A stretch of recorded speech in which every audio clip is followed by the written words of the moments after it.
Have you ever stopped and wondered where we actually come from? How did humans end up on Earth? Where did our story unfold from? People have been asking these questions for centuries, and there's so many different ways that we can look at it. This series was inspired by the verse from the Quran, travel through the earth and observe how creation began. We'll be using verses from the Quran, references from the Hadith, or sayings of the Prophet.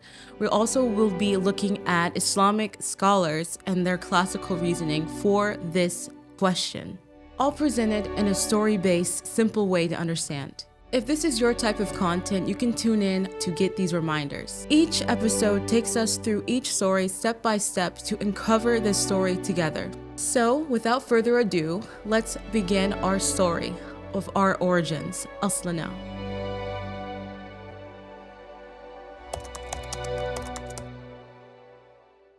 And let's start with before Adam. When people usually talk about the beginning of humanity, sometimes they like to start with Adam, but in Islamic faith tradition, it starts before him, before humans were created, before anything existed. Before humanity, we believe that there were jinn. They were created from fire, while humans were created from earth or clay. The jinns were intelligent beings, just like humans. They had free will. They can choose to obey Allah or disobey Allah. They also lived on earth and they spread across its surface. According to classical Islamic sources like Ibn Kathir, it was cited that the jinn lived across different communities and also had control over the earth. Over time, corruption spread amongst the jinn.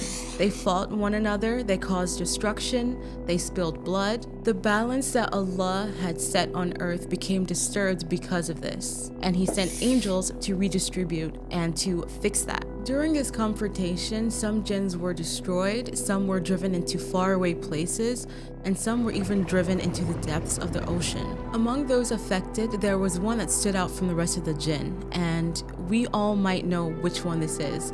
And this in Arabic is called Iblis, that was his name, and in English, it's better known as Lucifer. Iblis was not an angel, as some might think. He was a jinn, and he stood out from the other jinns because of his obedience and devotion. Because of this, he was raised in status and was often with angels. However, that devotion was just something that was showing outwardly, but inwardly, there's something dangerous brewing underneath that showed a very different picture. After this period, Allah made an announcement that He would make a Khalifa or a successor on earth. And when the angels heard this, they wanted to ask a question because they remembered what happened previously. And Allah answered this in this Quranic verses. And when your Lord said to the angels, "Indeed, I will place upon the earth a successor," they said, "Will you place upon it one who will cause corruption and shed blood, while we glorify you with the praise and declare your holiness?"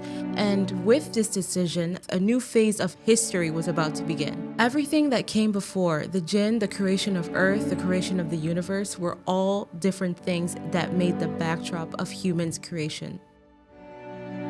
In the next episode that we have, we're going to go over the creation of Adam. We're going to go over his creation, and we're also going to go over how that changed the world. This is أصلنا, our origin.